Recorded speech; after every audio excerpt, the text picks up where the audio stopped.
Hoje nós vamos continuar a nossa meditação, vamos refletir sobre o capítulo 23 de Gênesis, que continua a contar a história de Abraão, e este acontecimento passou-se depois da prova de Abraão, que vimos na semana passada.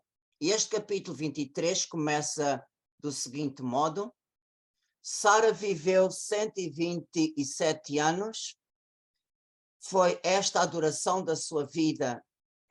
Morreu em Kiriat Arba, a atual Hebron, na terra de Canaã.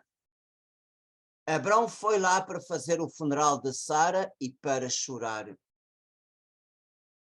Portanto, este capítulo 23 é totalmente consagrado à morte de Sara e à sua sepultura. E o Senhor, ao inspirar o escritor sagrado a escrever este capítulo, ele quer ensinar-nos três coisas. A primeira, sobre Abraão. Portanto, ele era um homem honesto, queria comprar um campo para sepultar a sua esposa e pagá-lo aos cananeus, aos habitantes da região. Portanto, também neste acontecimento brilha esta grande virtude deste santo patriarca. A segunda ensinamento que o Senhor nos pretende dar é a obra de misericórdia, de enterrar os mortos, dar uma sepultura digna e piedosa aos nossos entes queridos. E o terceiro ensinamento, o Senhor quer nos mostrar como é legítimo o nosso luto, a nossa dor humana, quando perdemos alguém chegado a nós. Portanto, quando terminou a sua vida neste mundo. E o tema da nossa meditação de hoje chama-se a viuvez santificada. Mas, no entanto, com Abraão ainda não há nenhum sentido espiritual para consagrar a solidão da viuvez a Nosso Senhor. Por isso, após o casamento de Isaac com Rebeca, diz-nos já o capítulo 25 de Gênesis, Abraão casou uma segunda vez e ainda teve outros 6 filhos, cuja descendência também foi abençoada por Deus. Mas aqui há uma distinção muito grande entre estes 6 filhos da sua segunda mulher e Isaac. Portanto, a estes filhos que ele teve depois da morte de Sara, ele os despediu da sua casa com presentes e enviou-os para a região oriental da Terra Santa, para longe do seu filho Isaac, que era o filho herdeiro das promessas e também herdeiro de todo o património de seu pai. E só ao longo da história da salvação é que começa a surgir um sentido espiritual à viuvez. Portanto, o Senhor, ao longo do Antigo Testamento, apresenta a viúva como uma pessoa que perdeu o seu esposo, que perdeu o seu protetor, o seu ganha-pão, e ela torna-se sujeita à injustiça social e muitas vezes ao desamparo no meio de uma sociedade patriarcal, isto é, uma sociedade que era o homem que dirigia.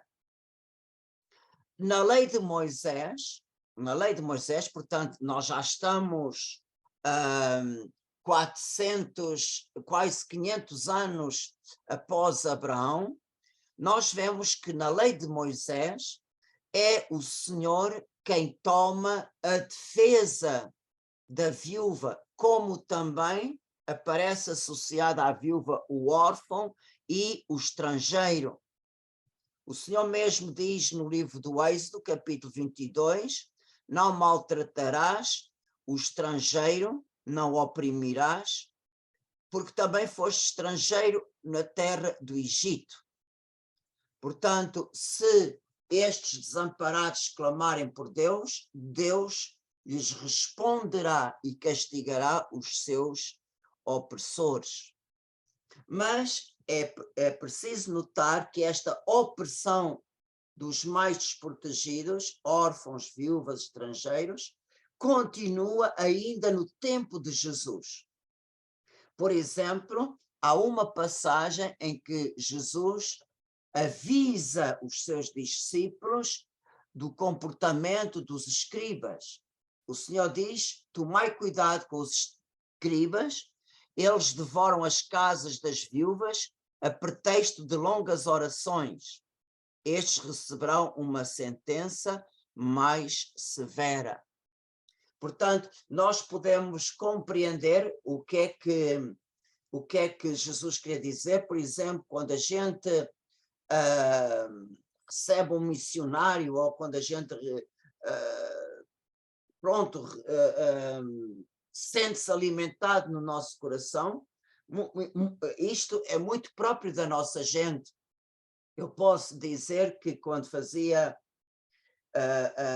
as missões nas diversas comunidades, realmente a pessoa era muito generosa em gratificar, em realmente reconhecer o bem que receberam. Com certeza que no tempo de Jesus também havia esta sensibilidade, mas os escribas, sob o pretexto de longas rezas, portanto, eles, provavelmente, quanto mais longa fosse a oração, mais tinha que pagar a viúva. Provavelmente era uma coisa deste género, mas o Senhor diz: tomai cuidado com os escribas, eles devoram as casas das viúvas. Portanto, é muito, muito importante que este pecado social, a opressão dos órfãos, das viúvas, do estrangeiro, do imigrante, do refugiado, infelizmente já vem de longa data. E no Antigo Testamento nós temos um grande exemplo de uma viúva que se manteve assim após a morte do seu esposo, é Judite. E este livro, no capítulo 8, descreve assim esta viúva. Judite ficara viúva havia já 3 anos e meio. No andar superior da sua casa fizeram um quarto para si, no qual se conservava recolhida com as suas criadas. Cingia um cilício sobre os rins e joava todos os dias, excepto aos sábados, nas luas novas e festas do povo de Israel. Judite era extremamente bela e o seu marido deixara-lhe grandes riquezas, numerosos criados e domínios, cheios de rebanhos de bois e de ovelhas. Todos a estimavam porque tinha muito temor de Deus e não havia ninguém que falasse mal a seu respeito. Também no Novo Testamento temos outro exemplo de outra viúva que se conservou neste estado após a morte do seu esposo, que é a profetisa Ana, que apareceu no templo por ocasião da apresentação de Jesus. Descreve-nos São Lucas no capítulo 2. Havia uma profetisa Ana, filha de Fanuel, da tribo de Azer. Era de idade muito avançada e tinha vivido casada 7 anos após o seu tempo de donzela e viúva até aos 84. Não se afastava do templo, servindo a Deus dia e noite com jejuns e orações. Vemos que Jesus, na sua vida pública, ele presta atenção muito particular a uma viúva, a viúva de Naim, que levava a sepultar o seu filho único. E é interessante que o Evangelho diz que Jesus chorou. Provavelmente, Jesus deve ter ficado muito comovido, porque viu nesta mãe a sua própria mãe, que um dia o havia de levar à sepultura. E claro, e não nos esqueçamos que Nossa Senhora ficou viúva. O São José morreu pouco antes de Jesus começar a sua vida pública. Portanto, para Nossa Senhora foi um grande golpe, não só perder São José, mas também, pouco tempo depois, o seu filho sair de casa e raramente voltou a Nazaré, como diz o Evangelho. Portanto, por antecipação, nesta mãe só que leva o filho à sepultura, Jesus antecipadamente já contempla as lágrimas de sua mãe e por compaixão Jesus ressuscita este filho único de sua mãe. Como também Jesus dá um carinho muito especial àquela viúva que despercebidamente deitou no tesouro do templo 2 moedas. E Jesus foi o único a ver isto, e o Senhor olhou para o coração desta pobre viúva, porque ela deu tudo o que tinha para o seu sustento. E então esta atenção de Jesus, o Divino Mestre, a Igreja Primitiva de Jerusalém seguiu os exemplos do Senhor. E vemos que desde o princípio os apóstolos tomaram a peito a obra de caridade, de o serviço diário e uma preocupação especial em atender às viúvas nas suas necessidades. E se elas não tinham mais familiares, ficaram sozinhos, era a comunidade cristã quem cuidava delas, como a caridade exige. Como o próprio Santiago na sua carta, ele diz qual é a religião verdadeira, ele diz a religião pura e sem mancha diante de Deus, nosso Pai, é esta: visitar os órfãos e as viúvas nas tribulações e conservar-se isento da corrupção do mundo. E há uma coisa muito particular e muito interessante, que hoje, infelizmente, fala-se muito pouco, que o primeiro grupo a ser organizado nas igrejas fundadas por São Paulo é o grupo das viúvas. Por isso, para elas, o Senhor tem, o São Paulo tem orientações precisas que ele dá principalmente a Timóteo, na primeira carta que ele escreveu a este seu discípulo, a este seu bispo. Diz-nos São Paulo: honra as viúvas, as que são verdadeiramente viúvas. Se a viúva tiver filhos ou netos, que ela lhes ensine antes de tudo o respeito filial para com a própria família e a retribuir aos pais os cuidados que deles receberam, porque isto é agradável aos olhos de Deus. A verdadeira viúva, aquela que ficou sozinha no mundo, põe a sua esperança em Deus e persevera noite e dia em orações e súplicas.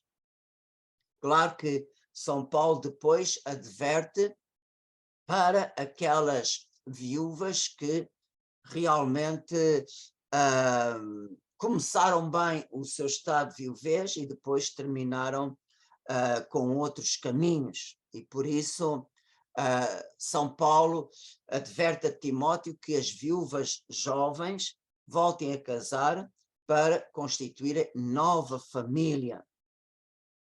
Por isso, vemos que São Paulo diz claramente que a verdadeira viúva, aquela que ficou sozinha no mundo, põe a sua esperança em Deus e persevera noite e dia em orações, e súplicas. E é interessante porque é que São Paulo tinha este cuidado e porque é que ele formou este grupo. Porque estas senhoras que realmente fundaram família, que educaram os seus filhos, foram irrepreensíveis em todas as boas obras, elas são mulheres atravessadas pela dor, pela cruz da separação, e realmente elas, pela experiência na vida e pela experiência que lhe dá o sofrimento, elas são bastante úteis à comunidade cristã, e lhes confiava, a comunidade cristã lhes confiava principalmente o ministério do acolhimento. Eram elas que acolhiam os peregrinos, os outros irmãos e irmãs que chegavam de outras comunidades. E então é muito interessante, eu acho isto maravilhoso, que São Paulo fala do ministério das viúvas com o nome lavar os pés aos santos. Isto faz-me lembrar muito como antigamente, não sei se hoje ainda se faz, mas antigamente na ilha de São Miguel, quando havia as romarias na quaresma, o sinal de acolhimento do romeiro na casa é dar-lhes água para lavar os pés. Portanto, isto é um gesto muito bíblico, e esta palavra de São Paulo faz-nos lembrar Jesus na última ceia, que antes de sentarem à mesa, Jesus lava os pés dos seus discípulos. E é interessante que São Paulo compara o estado de viuvez como a mulher solteira e a virgem, que elas se ocupam com os interesses do Senhor. E realmente nós podemos ver que nas nossas comunidades cristãs, muitas vezes são estas senhoras que o Senhor chama para ministérios muito próximos do Senhor. Vemos, por exemplo, em muitas paróquias, são elas que cuidam dos sanguíneos, de lavar os corporais, as toalhinhas de lavar as mãos. Muitas vezes são elas que arranjam as flores, zelam os altares, lavam as toalhas, as túnicas dos sacerdotes. Vemos como Nosso Senhor atrai estas pessoas que realmente têm uma vida espiritual profunda para o seu serviço. Como também vemos que muitas vezes são estas senhoras que dão catequese, são estas senhoras que realmente se ocupam em muitos cargos. E podemos resumir a espiritualidade da viúva na última etapa da sua vida, se resume o apostolado da oração, a castidade, mantendo-se nesse estado até ao fim da sua vida, e a caridade, o serviço. E vemos que este estado, que não aparece no Antigo Testamento, portanto, é um estado e uma vocação especial do tempo da Igreja, e só pode ser entendida à luz do Espírito Santo, porque o casal, marido e esposa, estão unidos por um amor mais forte que a morte. Portanto, vemos que o mistério da vida é como um rio, e um fica do lado de cá, no tempo, e o outro está no lado de lá, na eternidade. E, portanto, nós vemos aquele que fica carrega na sua vida e no seu coração uma cruz, um peso na sua alma bem, bem pesada. É uma dor que a pessoa sente porque a melhor parte do seu coração lhe foi arrancada. Portanto, aquela pessoa que era o primeiro no seu coração depois de Deus, realmente, pela morte, se separou, terminou a sua missão aqui na Terra. E muitas vezes, estas mulheres frágeis, que muitas vezes se apoiavam que era o marido que fazia as coisas, vemos que ela de mulheres frágeis se transformam em mulheres fortes, capazes de realmente levar uma vida e continuar a sua missão. E isto realmente é possível graças ao Espírito Santo. E nós podemos compreender isto olhando para Nossa Senhora. A Santíssima Virgem, e hoje pouco se fala disto, ela perdeu São José. Ela perdeu São José. Portanto, também ela sofreu este desamparo, esta solidão, e quando realmente o seu filho saiu de casa para começar a sua vida pública, temos aqui Maria, a mulher só, que espera que o seu filho chegue e ele não chega. E, portanto, nós vemos como é que Nossa Senhora passou a viver esta etapa da sua vida. O Espírito Santo, que por ela concebeu, o Espírito Santo é a terceira pessoa da Santíssima Trindade, que é o Consolador, que vai lentamente ocupar o espaço vazio. E aquela dor, aquela soledade, aquela amargura, o Espírito Santo transforma em paz, transforma em serenidade, e aquela saudade que fica sempre, aquela saudade é transformado em serviço. Claro que para os esposos era muito melhor os dois morrerem ao mesmo tempo. Bendito aquele que vai primeiro, mas aquele que fica é um ponto de interrogação. Mas uma coisa é certa, há sempre uma ligação entre a esposa que está no tempo e o marido que está na eternidade.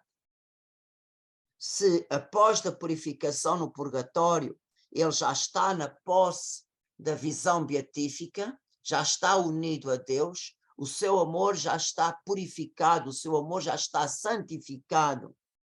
E vemos que o marido intercede, em primeiro lugar, por sua esposa.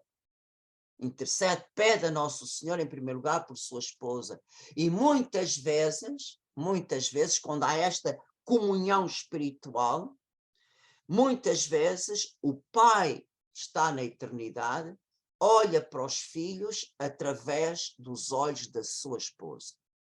Portanto, através da mãe, os filhos contemplam muitas vezes o pai. E é por isso que Nosso Senhor deixa sempre um atrás, por causa que os filhos ainda precisam desta presença. Porquê? Porque esta presença é a raiz que ainda faz a unidade entre os filhos, entre os irmãos, entre os primos, entre os netos. E vemos outra comparação: se o matrimónio, o casal é o trono do pai, portanto, o casal toca diretamente o coração do Pai do céu, o Pai Criador. Por cada corpo concebido, Deus obriga-se a criar uma alma e aquele corpo torna-se um ser vivente, um novo ser que é destinado a viver neste mundo. Portanto, o casal entre si é chamado a espelhar o amor de Cristo pela sua igreja. Portanto, o casal mostra ao mundo, é um sinal para o mundo, como o amor de Deus por nós é definitivo, não é um amor para experimentar, não é um amor de telenovela, não. É um amor definitivo e um amor fiel. Deus amou de tal maneira ao mundo que lhe deu o seu próprio filho. E o filho deu por nós todo o seu sangue, a sua vida. Portanto, Cristo nos amou com um amor definitivo e um amor fiel. E é este amor verdadeiro que o casal é chamado a ser sinal para o mundo. Ao passo que a viuvez representa, é uma imagem da igreja militante. A igreja militante é aquela que vive neste mundo, que caminha na fé. Acreditamos sem ver a face do esposo. Portanto, assim como a viúva é aquela que caminha para a sua meta na fé, esperança e caridade, também vemos que a igreja militante caminha rumo ao céu, que é a sua a pátria definitiva, mas no meio de muitas provas e sofrimentos. Por isso, nós vemos que a viúva, muitas vezes, ela se faz serva de todos na sua casa, o serviço.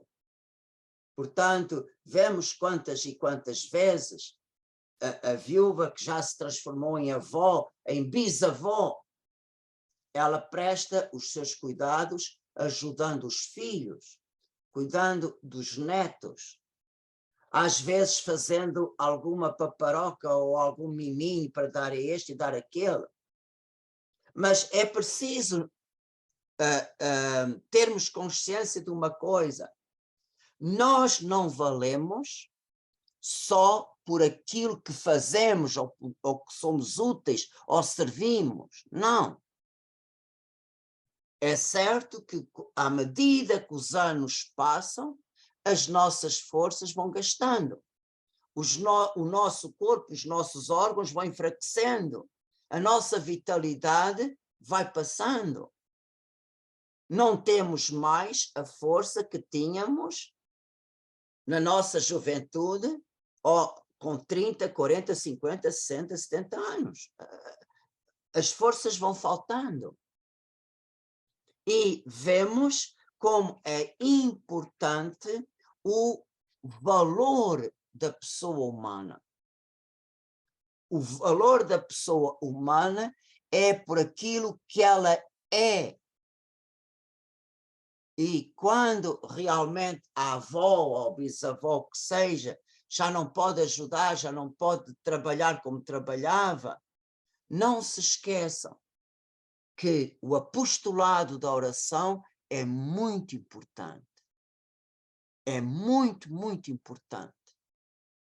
Em quantas famílias que me têm dado testemunho que a avó velhinha já pouco ou nada pode fazer, ela, muitas vezes, quando é visitada pelos netos e pelos bisnetos, está com o terço na mão.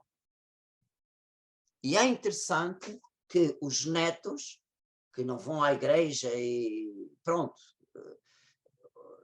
creem em Deus à sua maneira, mas quando estão em alguma aflição ou quando vão se preparar para um exame na escola, vovó reze por mim. Eu tenho tido testemunhos destas em funerais. Como os jovens recordam-se da avó que rezava por todos. E isto é muito importante. Não é o valor da nossa vida não é por aquilo que fazemos, é por aquilo que somos. E vocês sabem que o apostolado do exemplo é muito importante. Há poucos anos, houve uma família, uma mãe que era viúva, com bastantes filhos, era uma família bastante numerosa, e, claro, nos tempos de hoje, ainda mais nesta sociedade canadiana, cada um seguiu à sua maneira. Portanto, a prática religiosa não era como a mãe fazia. E à medida que os anos foram passando, aquela mãe foi fazendo cada vez menos.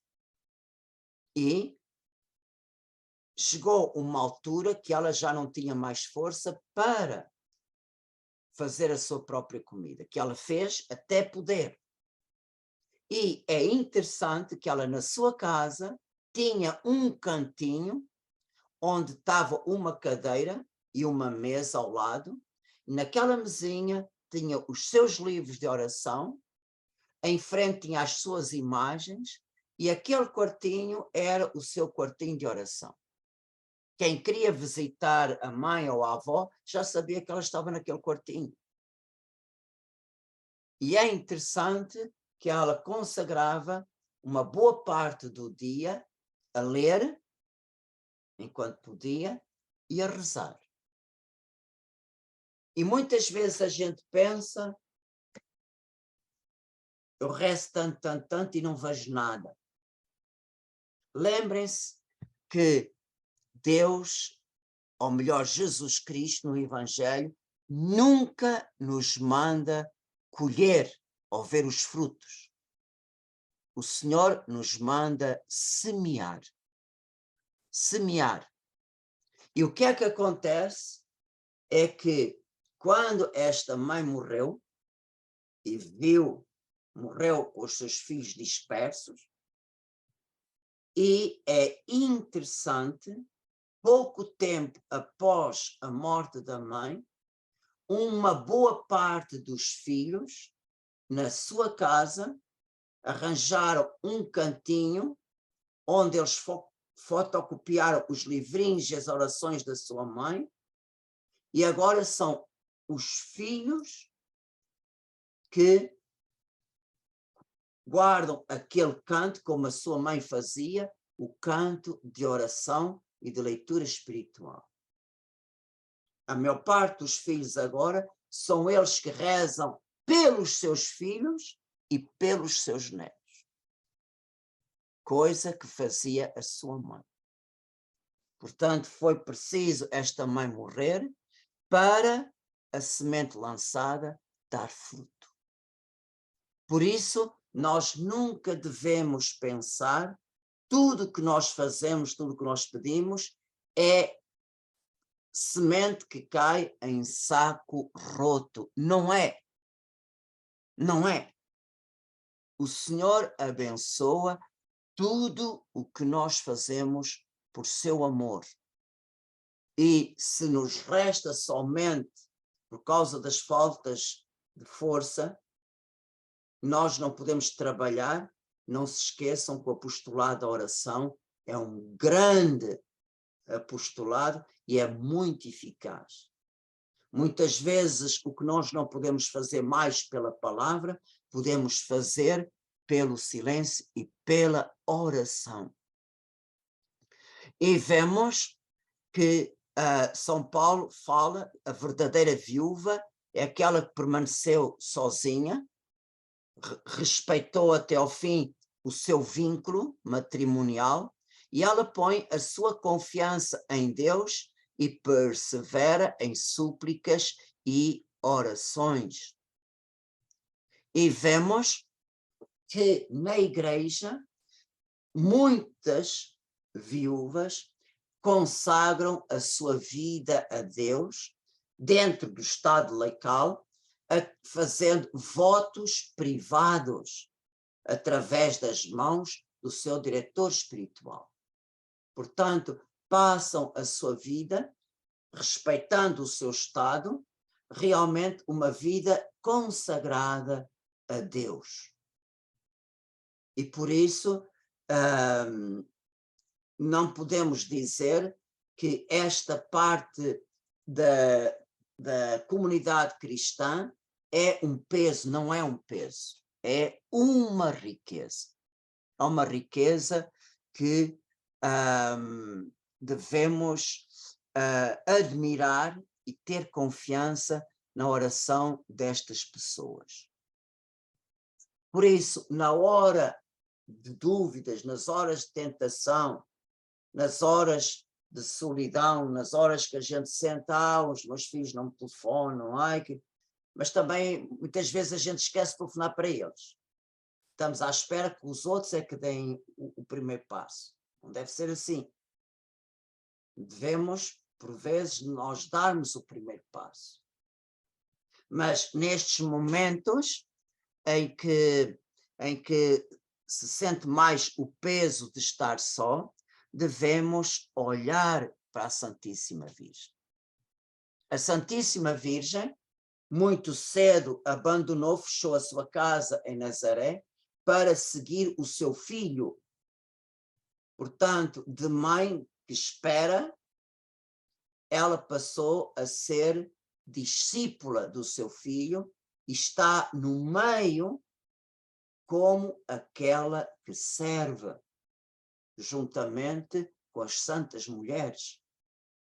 E vemos que depois da ascensão e a partir do Pentecostes, Nossa Senhora vive no meio da comunidade cristã de Jerusalém. Mas, por um lado, ela passa tão despercebida, tão humilde ao serviço dos últimos, que os novos cristãos nem sequer sabiam que ela era a mãe de Jesus. E, com as suas orações e com as suas súplicas, ela alimentava o apostolado dos apóstolos. E por isso, qualquer acto, por mais pequenino ou insignificante que seja, tem um grande valor aos olhos de Deus. Por isso, há uma tentação que é muito importante nós combatermos. Pensarmos, eu já não valho nada. Eu já não posso nada. Isso é verdadeiramente como uma blasfémia contra Deus. Porque o eu não valho nada, nós, aos olhos de Deus, valemos todo o sangue que Jesus derramou por nós. O Pai, cada vez que olha para nós, vê o sangue do seu Filho, vê as lágrimas que Nossa Senhora derramou por nós. Por isso nós temos muito valor aos olhos de Deus. E é uma coisa muito importante, quando a gente se põe a lamentar, nós devemos pensar isto. Eu não tenho mais 20 anos? Não tenho mais 20 anos. O corpo está cansado? Pois está cansado. Não posso o que podia? Pois não posso o que podia. Já pude, agora não. E por isso é importante vivermos cada fase da nossa vida com a realidade que temos. Mas nunca cair naquela tentação de dizer eu não valho nada, eu não presto para nada, nada. Cada coisa, por mais pequenina que seja, se fazemos de coração, tem um grande valor, como aquelas 2 moedas da pobre viúva que ela deitou no templo. E Jesus disse, ela deitou mais que os outros. Por isso, aquelas 2 moedas, aos olhos de Deus, valeu mais do que todas as outras esmolas dos ricos. Por isso, o que importa é a intenção, o amor com que fazemos as coisas. É isto que interessa. não é aquilo que fazemos ou aquilo que não podemos mais fazer. Portanto, nestas horas que o inimigo procura dar-nos pela cabeça abaixo, para nos tirar a força, nós devemos olhar para Nossa Senhora. Nossa Senhora que era viúva também. E por isso, eu gostaria de terminar esta catequese com uma pequenina oração em nome de todos aqueles que vivem verdadeiramente o seu estado de viuvez. Santíssima Virgem, ensina-nos a dizer sim, como vós e conosco ao longo do nosso caminho. Dignai-vos aceitar este sim, que cada um de nós oferecei ao vosso Filho, pelos viúvos e viúvas do mundo inteiro. Amém.